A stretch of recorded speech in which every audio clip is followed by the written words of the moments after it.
Bonjour tout le monde, j'espère que vous allez bien, bienvenue sur les Blasto News. On a fait une longue digression assez vénère de 40 minutes. C'était un peu n'importe quoi, j'ai envie de vous dire, mais c'était marrant quand même à faire. Bienvenue à Twitch, bienvenue à YouTube, bienvenue à Spotify. Aujourd'hui on est là pour parler des 3-4 dernières news de la semaine, enfin des 3 derniers jours, pardon. Alors... Donc c'est l'arrivée, le début de semaine. C'est le début de semaine, donc c'est beaucoup de news rigololes ou un petit peu de rumeurs ou de confirmations aussi, hein, on en parlera. Je pense qu'on peut même en parler tout de suite. Je tiens quand même déjà encore une fois à tous vous remercier d'être présents malgré Streamlabs OBS qui fait de la merde. Merci beaucoup Livraison Rabbit pour... Livraison Rabbit. Livraison Lapin, tu devrais te renommer Livraison Rabbit. Tiens, ça pourrait être sympa. Merci beaucoup pour le cœur pénis. Ah, mais c'est parce qu'il avait marqué cœur pénis, alors du coup j'ai lu Livraison Rabbit. Ah, je comprends. Ouais, c'est pas mal, hein. Du coup, aujourd'hui, de quoi est-ce que nous avons au sommaire aujourd'hui? Je vous ai prévenu, news rigolole sur Fait divers. Donc Fait divers, il a créé une Wii avec de la taille d'une Game Boy Color. Oh. Voilà, on va voir qu'est-ce que ça donne et pourquoi c'est intéressant. On va parler évidemment, vous l'avez vu dans le titre, d'un mystérieux compte, de plusieurs mystérieux comptes Twitter qui sont ouverts de FF16. Ça apparaît... Pourquoi est-ce que ça aurait du sens? Parce que on en discutera, hein. Ça aurait du sens que ça arrive, il est temps, j'ai envie de vous dire, on va parler de FF16, ça commence à communiquer autour de FF16. On a beaucoup de blabla autour de Sony, notamment que ces derniers encouragent les éditeurs tiers à utiliser la DualSense, ce qui est cocasse.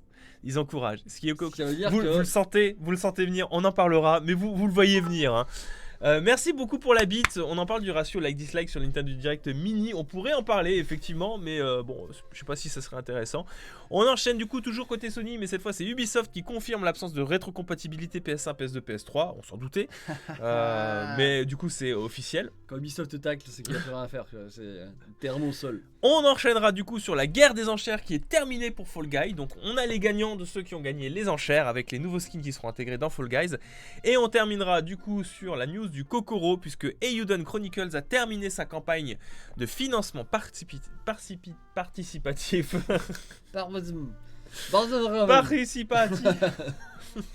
Eiyuden Chronicles, qui je vous le rappelle, est un jeu qui est développé par les anciens qui avaient fait les Suikoden. Voilà, et qui est un jeu hyper intéressant, on en avait déjà parlé, et le participatif, il est déjà terminé. La campagne. La campagne. Vous êtes bien sûr les Blasto News, les Blasto News. Ah, la Bulgarie, ça t'a marqué, hein. Vous êtes bien sur les Blasto News, bienvenue à tous. On va pouvoir commencer maintenant. Oh, cette transition qui est magnifique. Je crois que le son est toujours coupé, non? Ouais. Ouais, mais c'est pas. Je préfère éviter, hein. Vu que ça merde tout le temps, on le remettra que quand on aura mis OBS. Alors, la première news concerne évidemment qu'un fan a créé une Wii portable de la taille d'une Game Boy Color. Alors, les micros Wii, c'est pas nouveau. Oui. C'est pas nouveau du tout. Il y a eu plein de gens qui font des Wii qui sont portables, etc. Là, ce qui est intéressant, c'est que littéralement, le gars, il a tout fait pour que ça rentre dans... bon, alors, c'est pas une Game Boy Color, mais pour que ça puisse tenir dans un objet qui fasse la taille et à peu près le format de la Game Boy Color. Et je trouve ça, mais hyper intéressant. Alors, évidemment, je vois Seito qui pose une très bonne question, mais où mets-tu les CD? Vous aurez remarqué qu'effectivement, ça n'a pas la taille d'un CD. Non, mais vous voyez bien qu'il y a un porte-CD, là. Alors, il l'explique très bien. Vous en doutez... Il y a une part d'ombre. Il y a une petite carte mémoire à l'intérieur dans laquelle il peut stocker des jeux. Alors comme vous le savez, évidemment la console, la Wii de base ayant le matériel GameCube embarqué, vous pouvez faire tourner des jeux GameCube, vous pouvez faire tourner les jeux console virtuelle, etc. Et ce qui était intéressant, et c'est ce qu'il explique dans la vidéo, alors je vous invite à aller voir sa vidéo. Évidemment, parce que c'est plus intéressant de voir ce que lui il raconte plutôt que moi qui vous raconte tout ça, d'accord? Il a fait ça en 5 minutes, il est vraiment rapide. Hein. Non, il a pas fait ça en 5 minutes. Ça lui a demandé, je crois, un truc comme 13 mois. 13 mois. Ouais. Non. Faut vraiment la vouloir. Hein. Non, je crois pas 13 mois. Enfin, ça lui a pris quand même sacrément beaucoup de temps de faire sa Wii Mini. Je vous envoie le lien si vous voulez bien. Tac, je vous envoie le lien. Je vous invite à aller regarder ça. Alors, ce qu'il explique dedans, du coup, ce que je disais, ce qui est intéressant avec la Wii, c'est que regardez, ça, c'est la carte mère de la Wii. Il l'a dépecé. c'est dépecé, la carte mère, concrètement, il reste que ça. Alors, il a dû faire son propre PCB à lui pour pouvoir relier tout ça et le mettre sur une console d'à peu près la taille d'une Game Boy. Ouais, alors peut-être qu'il l'a juste bien coupé pour qu'elle rentre dans la Game Boy, tu vois. Et il a fait les raccords. Non, il explique vraiment, c'est vraiment la carte mère de la console. Non, mais j'y crois, mais je veux dire, là, la carte mère de base, elle rentre pas dans la console, donc il a dû la découper. Faisant attention au Non, la connecteur. carte mère est pas coupée. Ça Il a ressemble à ça adapté, c'est la carte mère. Et elle est en 3 bouts comme ça, la carte mère de Oui. base. Ah, d'accord, je pensais que c'était. En fait, tu te rends compte que la Wii, c'est essentiellement un manche-disque. Hein. D'accord, parce que je pensais que c'était. Ce qui est logique en réalité qu'on arrive à ce niveau de miniaturisation là. Pourquoi ?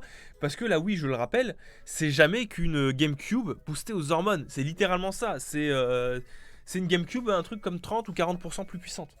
Du coup, je suis déçu qu'il ait. Ah non, il a quand même fait des. Oui, il a fait un truc pour relier, c'est ce que je t'explique. Il a fait son propre PCB pour relier tout ça. Et ça donne quelque chose d'intéressant. Alors, vous vous doutez que pour des jeux qui nécessitent d'une Wiimote, c'est un peu compliqué, mais monsieur, il y a pensé. Tu sais comment il y a pensé ? Tu secoues la console.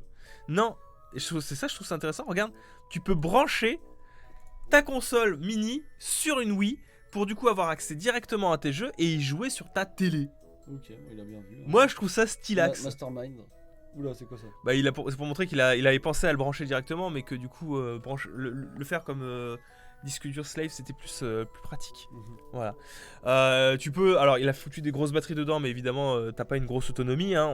On reste sur un truc de modding, donc pas nécessairement quelque chose de bien optimisé. Mais t'as vu, la taille, c'est quand même méga impressionnant. Il a fait du bon taf. Hein. On est peut-être pas sur le truc qui se manie le mieux. Hein. On est d'accord que les deux joysticks sont peut-être un petit peu trop proches. Moi personnellement, ça peut me gêner. Hein, En appuyant sur les touches, tu risques d'avoir des problèmes avec l'intérieur du pouce. Mais ça reste quand même un truc assez ouf, je trouve, qui a bien fait parler de lui sur les réseaux sociaux. Encore une fois, je vous invite à aller voir tout ça en commentaire. Vous avez les gâchettes qui sont à l'arrière, donc là, il ne le montre pas forcément. Et point intéressant, c'est que le monsieur, il est prêt à vendre certains modèles. Voilà. Parce que après, c'est illégal du coup. Alors... S'il vend pas avec des jeux, ça va. Parce que c'est jamais qu'un mode de console, ça va. Il va pas s'amuser à mettre des jeux dedans. Ouais, alors, du coup, c'est acceptable. Alors, vendre avec des jeux intégrés dedans, ce serait du resell, effectivement. Mais alors, du coup, si les gens t'achètent un truc et qu'il est déjà tout préparé pour recevoir des jeux, forcément. Oui, mais là, ça passe parce que l'émulateur, c'est toléré. Je mets aussi Nintendo. Tu vois, Nintendo et puis, c'est pas l'émulateur qui le revend. Ouais. Puis même, il pourrait le revendre sans le logiciel dedans et le faire télécharger à part. Tu vois, c'est le même principe que pour les R4. Enfin, quoique les R4, c'est pas très legit quoi. Sinon, pour les conditions d'utilisation de la Wii, elles sont respectées. Je ne pense pas. Les conditions d'utilisation de la Wii ne sont absolument pas respectées, je pense. Faut pas déconner. Mais allez voir tout ça, je trouve ça hyper intéressant. Comment est-ce que ça a été fabriqué ? Vous me connaissez, je suis très intéressé par le modding en ce moment. Je pense que c'est trop high level pour moi. Je serais incapable de reproduire ça. Et du coup, t'as décidé de commencer avec une borne d'arcade. Et du coup, on a décidé de commencer avec une borne d'arcade. Mais surtout que j'ai même pas d'imprimante 3D. Qu'est-ce que tu veux que je fasse avec ça, moi ? Je peux pas le faire. J'aimerais bien, mais en vrai, ça pourrait être un investissement, une imprimante 3D. Si à terme on fait du modding plus régulièrement, ça peut être intéressant pour plein de trucs, hein, des pièces qui manquantes. Après, voilà, il faut. En plus, dans le local, il y aurait la place. On foutrait ça, je sais pas où, à côté de la borne d'arcade. Bon, moi j'ai vu par contre il y a un truc qui me gêne, c'est que là sur sa dernière console il y a un non-respect du format d'image qui me trigger un peu là. C'est un peu étiré. Monsieur, petite pensée pour Cola qui est en train de préparer des Mac Morning, ce brave BG. Yep. Bon bah les Nintendo Voca arrivent. Les fameux Nintendo Voca. On n'a pas le droit de détruire nos Wii. Si, vous avez le droit de détruire vos Wii, mais c'est pas respecté, les conditions d'utilisation ne sont pas respectées. Demandez Léo, il va peut-être accepter. Qu'il me donne une imprimante 3D, ça m'étonnerait. C'est vrai qu'il en a à peu près 1 milliard. Il a 1 milliard d'imprimantes 3D. Allez, on enchaîne sur la news qui suit, c'est le FF16. Le son il est tout bugué. Bon alors, attention, on reste à l'état de rumeurs, mais des rumeurs qui se veulent assez lourdes. Pourquoi ?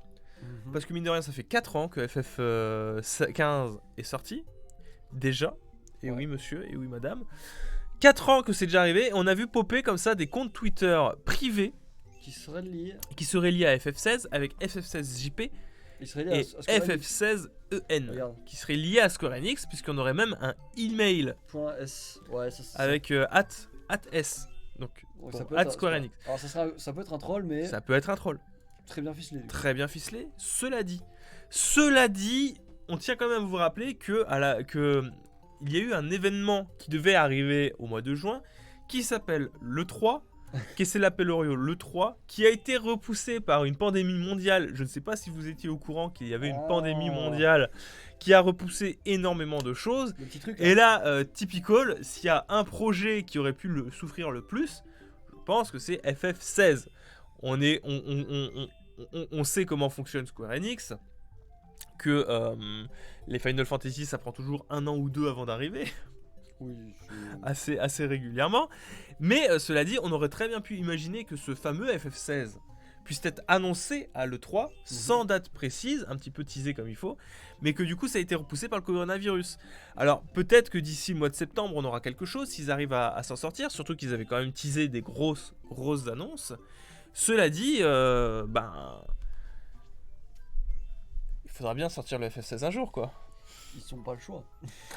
C'est Square Enix Voilà, il quand faut même. 17 direct pour casser les couilles, tu vois. FF15 il est sorti quand exactement? Alors Final Fantasy XV. Il est sorti en 2016, donc ouais, il y a 4 ans, en novembre 2016. Ouais. J'ai l'impression que c'était hier quand il est sorti. Bah non, c'était c'était hier, oui. Non, on était jeunes. On était jeunes. J'avais pas de barbe. FF16 en 2028. Et ce serait bien qu'il recommence à ressortir ce qui est des FF un peu plus régulièrement, parce qu'on a eu des grosses disettes entre le 13 et le 14, et le 15, pardon. Tu comprends, ils ont la mémoire RPG à gérer. Hein. Ouais, mais c'est pas eux qui le gèrent. Je sais, mais ils rapportent assez d'argent, je pense. C'est pas eux qui le gèrent. 2028, je crois pas. Moi, je tablerais bien sur un petit 2022, ça serait plutôt pas mal. Bah, en fait, le truc, on s'en rend pas compte, mais Square Enix va beaucoup mieux. Ils ont fait une énorme remontada. On n'est plus à l'époque de la PlayStation 3 et tous les gros projets qu'ils avaient teasés il y a de cela sur une dizaine d'années, ils sont enfin sortis. On a eu enfin Final Fantasy VII Remake. On a eu Kingdom Hearts 3. Qui était attendu depuis si longtemps. On a eu FF15 qui devait être Versus 13, qui avait été annoncé en début de génération de la PlayStation 3. Donc c'est tous ces projets qui sont enfin sortis, qui sont enfin arrivés. Et là je pense qu'on peut envisager un Square Enix un peu plus serein, qui enfin aussi retrouve une sorte de... comment dire, de rythme de croisière, tu vois. Ouais. Donc je me dis, pourquoi pas? Ce serait bien, c'est quand même une grande boîte Square Enix. Il faudrait peut-être c'est pas le magasin du coin, hein, ça. Hein. KH3 qui finit pas l'histoire lui. Oui, bah écoutez, c'est pour sortir d'autres jeux Kingdom Hearts. Hein. Donc moi j'y crois. Écoutez, un FF16 bientôt. Oui, bah... Ce serait bien.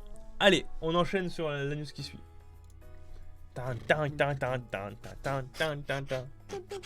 Alors ça c'est dans le titre, c'est le blabla Sony. Ouais, parce qu'il faut absolument qu'on Parce mette qu'il dans faut les, qu'on mette du blabla Sony. Alors Sony expliquerait pourquoi tous les éditeurs tiers devraient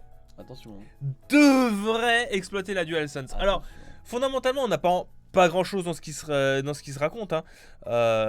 Oui, la DualSense, des retours haptiques, il n'y a plus de batterie dans la caméra. Blablabla. Il n'y a plus de batterie dans la caméra. Exactement, Mage, s'il te plaît. Blablabla. Du coup, qu'est-ce qu'il nous explique là-dedans? Que c'est incroyable, on peut ressentir les tensions d'un arc quand on les tire, on peut ressentir l'acier, on peut ressentir le vent, c'est trop bien, etc. Problème, c'est que c'est extrêmement gadget. C'est extrêmement gadget. Et je pense que quelque part Sony s'en rend compte et qu'il voit venir le fait que les éditeurs tiers, en fait, ils s'en battent les couilles, tu vois. Ils sortent leurs jeux sur Xbox, ils sortent leurs jeux sur PC, ils sortent leurs jeux sur PS5. Dire les mecs, vous êtes mignons. Pourquoi est-ce que je me prendrais la tête à rajouter une fonctionnalité sur votre DualSense alors que ça va me demander beaucoup de temps? Alors ils expliquent que pour réduire ce fardeau, donc du coup le fardeau de développer quelque chose en plus sur bonjour, de réduire ce fardeau pour développer quelque chose en plus sur cette console, nous avons opté pour un design qui prend la forme d'une onde que tout le monde peut utiliser facilement. Alors je sais pas si c'est un défaut de traduction, mais personnellement j'ai jamais réussi à toucher une onde. Je ne sais pas vous. T'es con.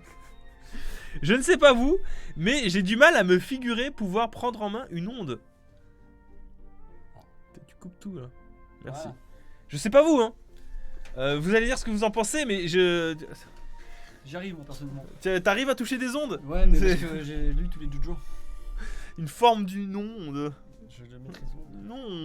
Une onde. Cette approche demande donc moins d'étapes dans sa conception. Je ne sais pas pourquoi, parce que le fait que ça ressemble à une onde, ça demande moins d'étapes dans la conception, mais permet presque de générer automatiquement des modèles de vibrations directement à partir des effets sonores du jeu. Donc ils en sont même à un point où ils ont inventé un logiciel qui, via intelligence artificielle et beaucoup de machine learning, permettrait d'utiliser les outils de la DualSense presque automatiquement pour les développeurs. Ce qui est une bonne nouvelle pour eux. Heureusement, parce que sinon personne s'en serait servi, mais... Moi, les ondes, je les attrape assez. Bah, regarde, là, je parle, hop, ça y est, je chope toutes les ondes. Attention, elle est violente, celle-là. J'ai attrapé tout mon son, je le mets dans une bouteille et je le ressortirai quand j'aurai besoin pour... comme ça, j'ai plus besoin de parler. Bien joué. Mais du coup, on sent que Sony se dit que le principal problème de cette DualSense, c'est que on avait le pavé tactile qui était extrêmement gadget et utilisé uniquement par Sony. C'était très gadget, mais au moins tu avais une manette qui derrière était fonctionnelle et qui derrière fait beaucoup de choses. Ouais. Là, l'ensemble de la manette est potentiellement gadget et serait très peu utilisé, voire uniquement utilisé par les développeurs. Du coup, là, ils se rendent compte qu'ils sont dans la sauce parce qu'ils ont une manette qui vont très certainement vendre à prix d'or parce qu'elle c'est pointu, hein. Mais ils se rendent compte aussi que les développeurs, ils ont pas envie de se faire chier à faire peut-être ça. Donc ils les encouragent, quoi. Mais encourager, ça suffit pas. Du coup, bien joué Sony. Onde mécanique ou électromagnétique. Tu peux choper des ondes, écoute. C'est Sony qui l'a dit, tu peux choper des ondes. Écoutez, on va continuer sur le blabla PlayStation. Ouais, j'aime Bully PlayStation. Autre blabla PlayStation. Bon, alors c'est Ubisoft qui a confirmé l'absence de rétrocompatibilité pour les jeux PS1, PS2, PS3. On le savait. Oui, ça avait été dit que ils voulaient pas inclure. Il y en a certains qui y croyaient encore, hein, donc il serait peut-être temps d'accepter maintenant. Bah, dès la première présentation du SSD, ils disaient oui, on peut pas se permettre d'inclure le matériel d'origine de la console dedans. Toujours est-il que normalement la rétrocompatibilité PlayStation 4 sera quasiment totale. Merci beaucoup pour la bite encore, livraison rapide. Hein. J'ai juste besoin d'explications pourquoi m'avoir traité de traître hier. Mage. C'est tout. On en parlera un verre après, t'inquiète. Qui donne des rendez-vous de ça. Quoi, Sony aurait menti sur la... Bah non, ils ont pas menti, ils ont pas dit qu'il y en... Ils ont dit qu'il n'y en aurait pas de cette rétrocompatibilité. C'est pas dramatique en soi, et je comprends qu'il y ait des personnes qui ne soient pas intéressées par cette rétrocompatibilité là. Cela dit, visiblement Ubisoft l'a confirmé. Alors ils ont retiré la ligne de leur site là où ça avait apparu, mais visiblement sera disponible. Donc rétrocompatibilité sera disponible pour les titres PlayStation 4 compatibles, mais ne sera pas possible pour les jeux PlayStation 3, PlayStation 2 ou PlayStation. Peut-être que c'est Ubisoft, peut-être que tu sais, c'est un petit peu au bon vouloir de certains éditeurs et développeurs.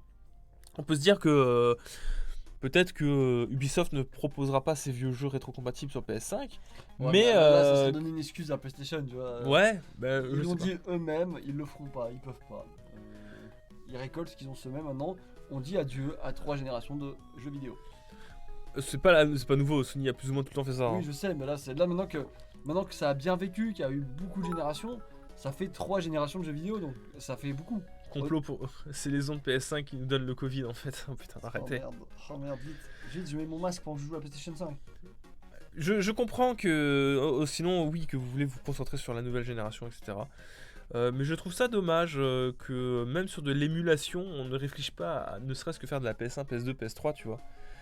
En mode on te lance le truc et puis derrière on fait un travail d'adaptation jeu par jeu. L'ont fait Nintendo un peu, non ? Comme fait Microsoft. Nintendo, ils mettent tout le temps le matos d'origine quand ils font de la rétrocompatibilité dedans. Genre dans une Wii U, t'as du matos de Wii. Ouais, non, mais je veux dire là avec tout ce qui est NES, Super NES, là, ça fonctionne. Oui, alors ils pourraient faire. Ce serait bien qu'ils puissent au moins fonctionner. À défaut d'avoir de la rétrocompatibilité, ce serait bien d'avoir un catalogue sur lequel tu peux jouer à ces vieux jeux là. Inclus dans le pass, quoi. Ça pourrait être bien dans le pass online. Moi, ce serait l'entre-deux à faire, mais apparemment ils sont pas chauds. Parce que je réclame pas forcément de la rétrocompatibilité, mais au moins un catalogue comme ça. Après, le problème de Nintendo, c'est que le catalogue est loin, très loin d'être complet, quoi. Oui, il y a juste de la NES et de la Super NES. Ils prennent leur temps. Hein. Et ils prennent grave leur temps, effectivement. Voilà. Donc je sais pas ce que vous en pensez. Hein. PS3 c'est compliqué, mais PS1, PS2 c'est simple. C'est vrai.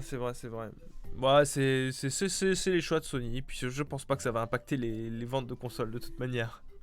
Et puis bon, les jeux PS4 sont toujours sont toujours supportés, donc Oui, bon, l'un dans voilà. l'autre. Hein. Après, c'est c'est- quand même c'est dommage déjà pour ça. 3 générations, quoi. Il y a quand même beaucoup à faire sur PS4. Hein. Oui, je sais, mais quand tu sais que le catalogue PlayStation 2 était un des catalogues les plus vastes jamais fait, c'est dommage. Je crois que la PS2 c'était chaud quand même. La PS2 c'est chaud aussi. Mais toutes les consoles de Sony sont chaudes sont chaudasses. Ouais. Elles sont chaudes. Désolé.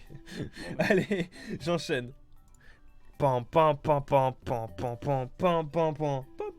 Alors, qui a gagné? Qui a gagné? Chef. Alors Fall Guys, je remets en contexte. Qu'est-ce qui s'était passé? Il y avait une vente aux enchères pour savoir qui pourrait mettre son... Merci encore pour les bits. Contre-attaque complot, c'est le bruit de la PS5 sur Last of Us. La guerre des enchères s'est terminée. Oui. Qu'est-ce qui s'était passé? C'était Fall Guys qui avait mis en enchère la possibilité de faire de la visibilité sur son jeu pour des marques Mhm. et ou visiblement des streamers. D'ailleurs, je comprends pas pourquoi Gamergen utilise le terme influenceur et Oui, pas c'est, streamer. Je trouve que c'est un peu... C'est un peu rabaissant. c'est très rabaissant Ça d'utiliser veut le dire terme ça- influenceur. les streamers ne sont pas des streamers à part entière, ce sont J'avoue. des influenceurs. Parce que bon, je suis désolé Gamergen, mais vous êtes aussi influenceur. À ce titre-là, oui, j'avoue. Les journalistes sont des influenceurs web. Les journalistes jeux vidéo sont De des plus en plus influenceurs des web. influenceurs, parce que je remarque qu'ils se mettent de plus en plus en avant en tant que personne. Exactement. Toujours est-il que cette enchère s'est terminée avec un don de 1 million de dollars. Alors je le rappelle que cet argent-là ne va pas dans la poche de Fall Guys, ça passe pour une œuvre de charité, une œuvre caritative. Et les gagnants sont, roulement de tambour, Ninja, Ouais, MrBeast, sans surprise. le jeu vidéo AimLab et l'équipe de G2 eSport. Ok. Alors, du coup, c'est les skins qu'on voit là? C'est les... Ouais, c'est les skins qui pourraient... Ok, aller- je crois pas, Monsieur Beast a carrément mis sa tête dessus. Non mais ça c'est... J'espère pas que c'est ça, parce que c'est un troll sinon. Ninja, j'y crois. Ninja est stylé. Je pense que c'est ça. Hein. C'est ça, mec. Il a mis sa tête dessus. Il me fatigue. Mais alors, du coup, la question c'est comment on va les avoir? Ils seront gratuits, donnés? Je sais pas. Tu vas pas les payer. Je pense qu'ils Bah. seront disponibles dans le Game Pass ou Moi, faudra les prendre avec la des logique, au vu des qu'ils couronnes, tu sais. Ah non, je préférerais qu'ils les donnent. Si Iconoblast était influenceur, bah je suis influenceur aussi techniquement. Le problème c'est que là ils font très clairement une scission entre les influenceurs et les autres. Là, en l'occurrence, si on reprend le terme influenceur, d'accord? Mhm. Est-ce que le jeu vidéo AimLab et l'équipe de G2 eSports Ils ne sont pas influenceurs. ne sont pas influenceurs dans le cadre où ils ont fait leur propre promo sur un autre jeu qui n'est pas le leur? Alors, je peux comprendre qu'ils aient voulu regrouper parce qu'il y a un youtubeur, un streamer. Mais ils auraient pu dire juste deux streamers, parce que je pense que. Ou deux youtubeurs, parce que en soi, Ninja youtubeur aussi. Il fait des trucs. Streamer, créateur de contenu. Oui, de créateurs de. Mais autant que le terme influenceur soit utilisé par les marketeurs. Parce que c'est un terme qui est utilisé par ceux qui vont nous démarcher pour faire de la publicité, pour faire des OPSP, etc. en début de vidéo. Mhm. C'est comme ça qu'on est dominé. Sauf que le terme d'influenceur, c'est un terme qui regroupe tous les influenceurs web. Tu vois, Mhm. c'est un petit peu comme... c'est un peu comme dénommer, par exemple... qu'est-ce que je pourrais donner comme exemple? Oui, bah tiens. C'est un petit peu comme si je disais... les travailleurs dans les avions, tu vois, les travailleurs à l'aéroport, tu vois, ceux qui travaillent pour les aéroports, voilà. C'est un peu comme ça, sauf que dans ce monde de l'aéronautique, Il y a pas que tu le as rapport. des hôtesses de l'air, tu as des stewards, tu as les pilotes, tu as les dames qui viennent récupérer les dames et les messieurs qui viennent récupérer votre bagage, Oui, voilà. vous avez des agents de sécurité. Un pâtissier, c'est un boulanger quoi. Vous avez les pâtissiers et les boulangers dans l'aéroport. Bref, c'est plein de dénominations. Ça englobe tout, influenceur. En l'occurrence, influenceur, c'est youtubeur, streamer, Journaliste, journaliste jeux vidéo, euh, instagrammeur, acteur, tweetos. n'importe quoi. C'est snapchatter, TikToker. tiktoker, c'est des influenceurs. T'as plein de micro-influenceurs aussi, des personnes qui dans la rue se baladent avec un t-shirt, c'est des micro-influenceurs aussi. C'est ça l'influence, c'est ça le mot valise d'influenceur. Et ça stigmatise en mode on se démarque, ça donne un petit côté un petit peu, comment dire, péjoratif, je trouve. Je suis en train de faire une digression, Non, super. bah, vas-y, hein. Ça donne c'est une tentative, je pense, tu vois, de dire ah là là, des influenceurs jusque dans nos jeux vidéo. Mhm. veux dire, les gars, je vous aime bien, mais quand même là, abusez pas. Des influenceurs, non, dites ce qu'ils sont, quoi. Streamers et créateurs de contenu, ça suffit. Voilà. Désolé. Du coup, voilà, les enchères, c'est une bonne chose parce que ça va partir pour une œuvre caritative. Et ça, c'est très très bien. L'association qui va bien se faire à l'as. J'attends de voir un peu, non, mais il n'y a pas d'annonce. Il n'y a pas encore d'annonce sur la manière de récupérer les skins. Bah, ça vient juste de terminer. Hein. Je voudrais le skin Beast, Monsieur Beast. On en est arrivé comment à la définition d'influenceur? Bah, c'est à cause du titre en fait. Juste à cause du titre. Oui, voilà, ça va vite. Désolé. Ici, hein. Un titre et on part en couille. Hein. Allez, on va terminer là-dessus. On enchaîne.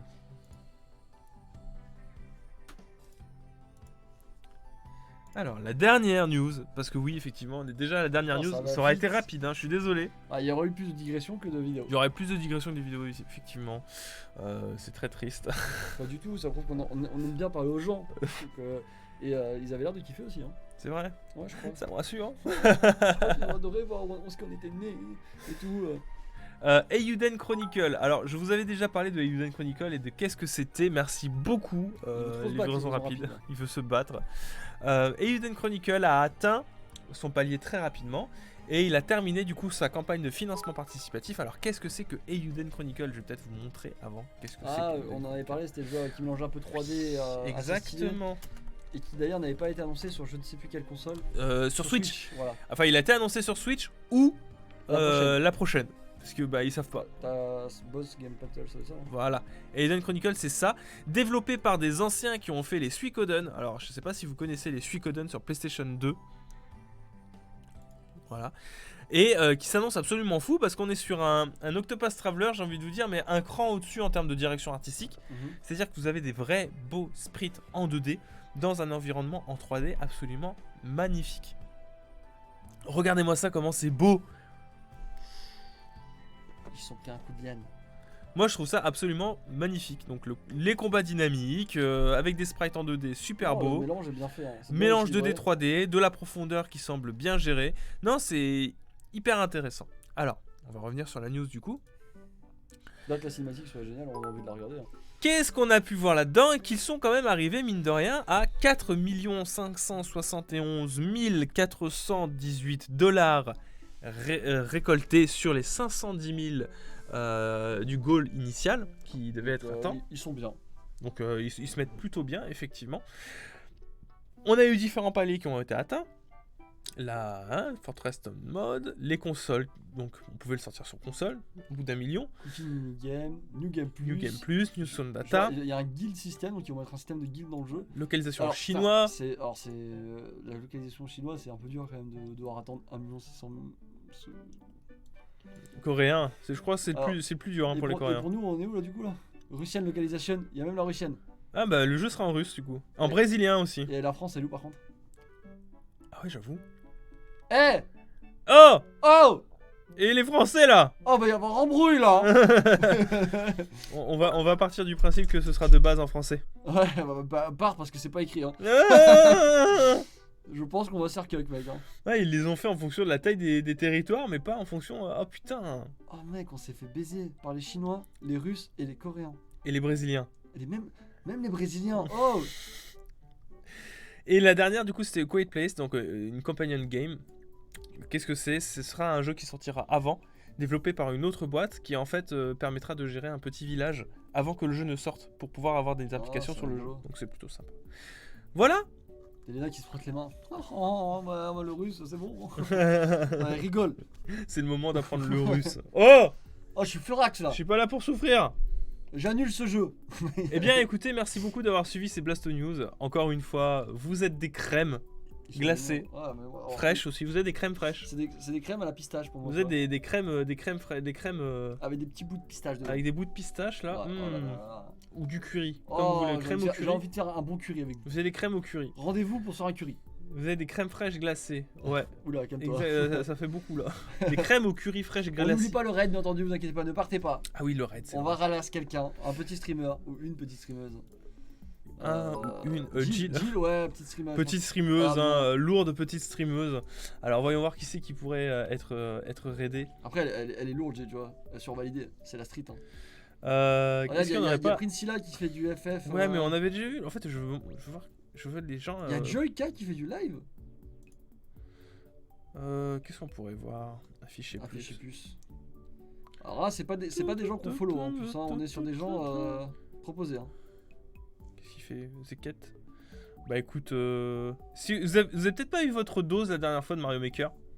Tu crois? Ouais. Ils avaient l'air d'avoir kiffé pourtant Fall Guys. Ouais. Ah bon, d'accord, ok. Il y a Mizu qui fait. C'est qui Mizu là? Qui fait du Legend of Zelda. Elvolir sur Fall Guy. Qui c'est? Non, j'ai pas envie que tu leur. Parce qu'après ils vont plus nous aimer parce que regarde, il fait des daily top 1 lui carrément. Moi je putain. fais un monthly, je fais un season. Un Top 1. season top 1. Si tu l'envoies là-dessus, là il y a quelqu'un qui fait du Zelda là, ça a l'air kiffant. Hein. Ah ouais, Mizu qui fait Zelda. Voyons voir. Bah écoutez, les gars, on va être parti sur du Zelda, vous êtes chaud? Vous connaissez la procédure, vous arrivez. Bonjour toi. Tu fais bonjour toi, Zelda c'est la vie. Par contre, Breath of the Wild 2 ne sort pas avant 2025. Pensez à le dire. Ouais, dites-lui Breath of the Wild 2 sort pas avant 2025 là. Ça, on arrive, on la violente quoi, c'est la méchanceté incarnée quoi. La tatane, tu sais, pour dire bonjour, là, comme ça. Dans la nuque. Souffre. Mais non. Ah, Eh, on n'a pas terminé les... Attends, mais on n'a pas terminé les bases de news vidéo. ah oui, bisous.